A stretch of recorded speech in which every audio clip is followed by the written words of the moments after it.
Gracias por continuar nuestra sintonía. Estamos conversando sobre los sucesos que están ocurriendo en el país y dejamos planteado el tema al final, doctor Fortín Magaña, que ¿cómo hacemos entonces para resolverlo? O sea, porque mi percepción es que si esto sigue avanzando, lo que vamos a tener es que en lugar de que haya una marcha de 40,000, va a haber una marcha de 100,000 la próxima semana, y si no, va a haber una marcha del otro lado de unos 50,000 diciendo que tal cosa, pero esto no nos va a llevar a nada más que a una conflictividad adicional y un enfrentamiento, ¿verdad?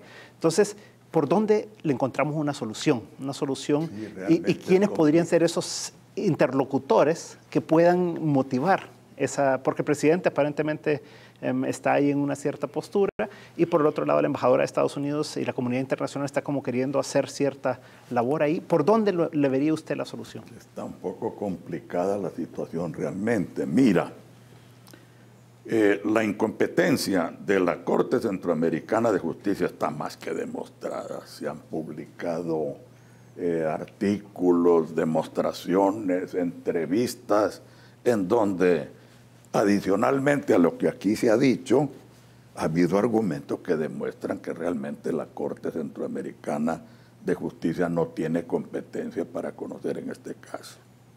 Ha quedado demostrado también que aquí no hay un conflicto entre la Sala de lo Constitucional y la Asamblea Legislativa. El conflicto ha sido entre los demandantes, ¿verdad?, ante la Sala de lo Constitucional y la Asamblea. Esas son las dos partes. La Asamblea Legislativa demandada por el decreto que emitió y los demandantes que consideran que ese decreto es inconstitucional. Frente a eso hay un juez natural.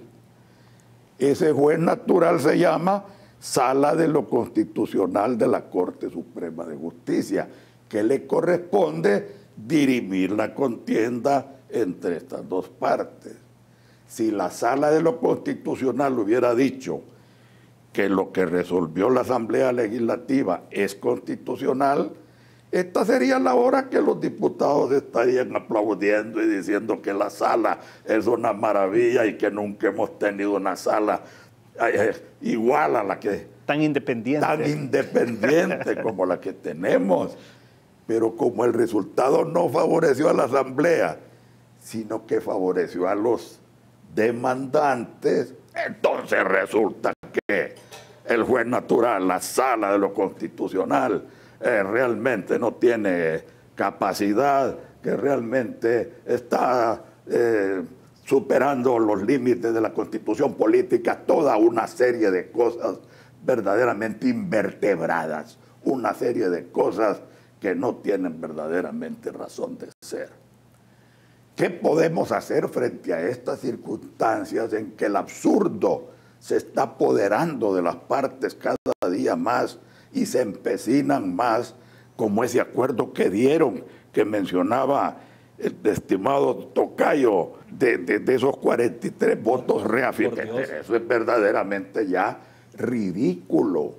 Como ridícula es la comisión que han formado para investigar a los magistrados Belarmino y González.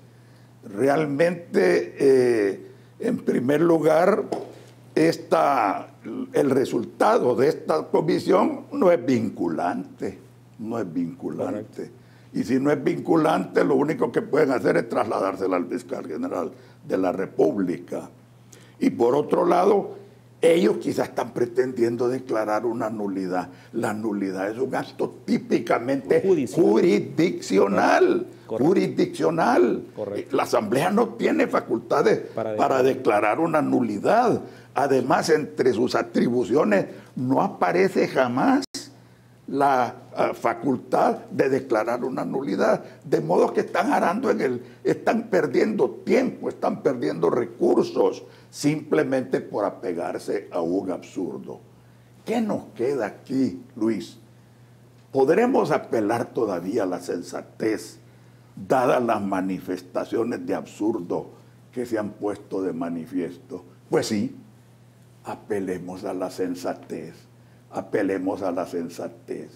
Y digamos que en las negociaciones que pueden producirse, respetando los fallos de la sala, y respetando la inamovilidad del magistrado Belarmino Jaime, pueden barajarse distintos nombres. Ahí está la negociación, en barajar distintos nombres que puedan satisfacer a unos y a otros.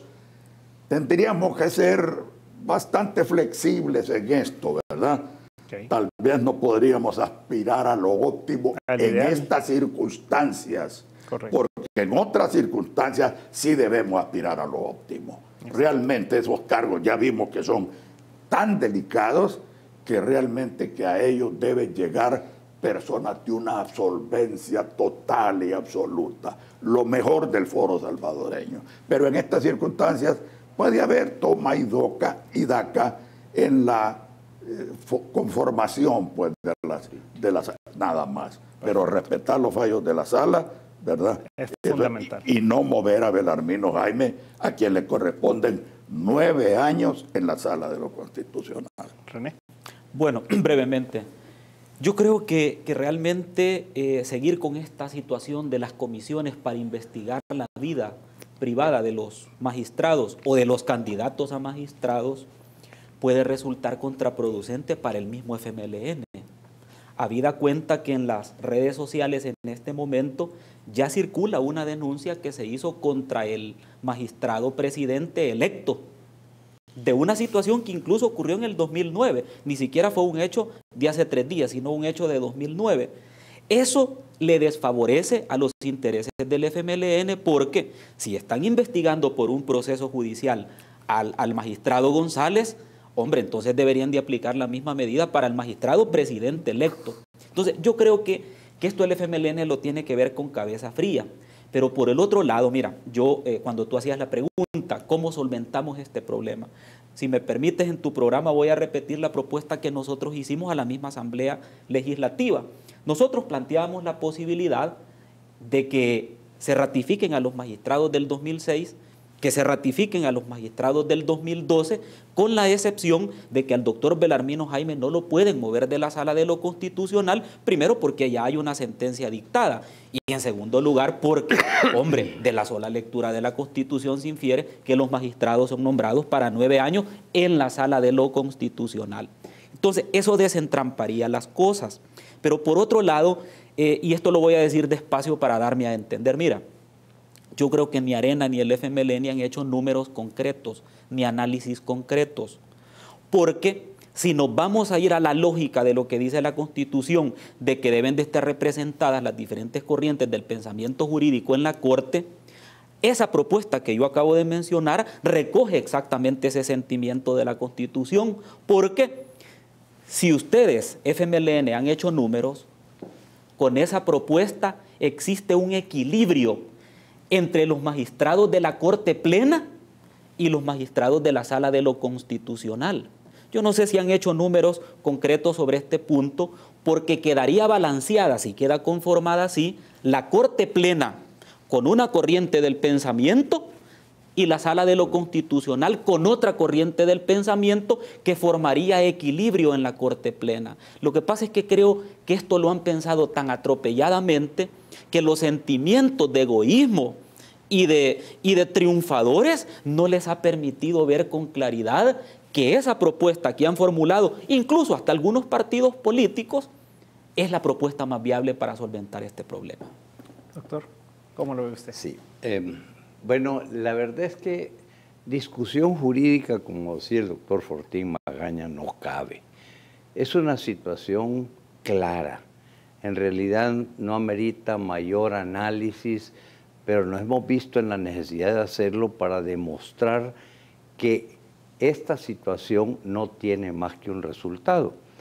Y la única forma de solventar este problema es cumplir con las sentencias de la sala. Las sentencias de la sala le dicen, miren, elijan nuevamente. Incluso para los del 2006 le dice, elijan usando la misma lista con la que fueron electos estos magistrados en el 2006. Incluso hasta dice, sugiere o deja entredicho de que puedan ser los mismos que están. Entonces, allí tenemos una solución del 2006.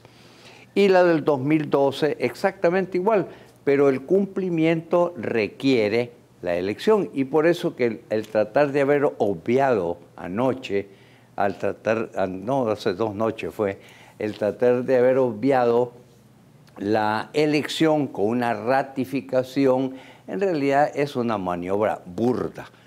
Pero sí, por lo menos es un indicativo de alguna intención de entendimiento. Yo así lo quiero ver porque quiero ver algo positivo. Y creo que está en manos de los partidos políticos, lo jurídico ya no es tema que va a incidir en la decisión. Ellos son los que tienen que tener en sus manos, y ellos así lo han entendido, la solución de este problema. Pero hay que ser sensatos. El país no puede pagar los costos que está ya pagando por esta situación. Tenemos que salir de este problema y ojalá que este día se hubiera terminado. Nada más. Perfecto, pues llegamos al final del programa. Muchas gracias a los tres.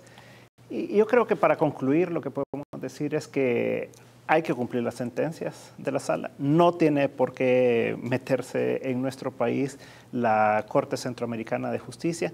Debe de imperar la sensatez, o sea, debe de continuarse en este diálogo, pero con un espíritu de resolverlo. O sea, no podemos seguir con este enfrentamiento ya de la sociedad como un todo, porque entonces todos perdemos.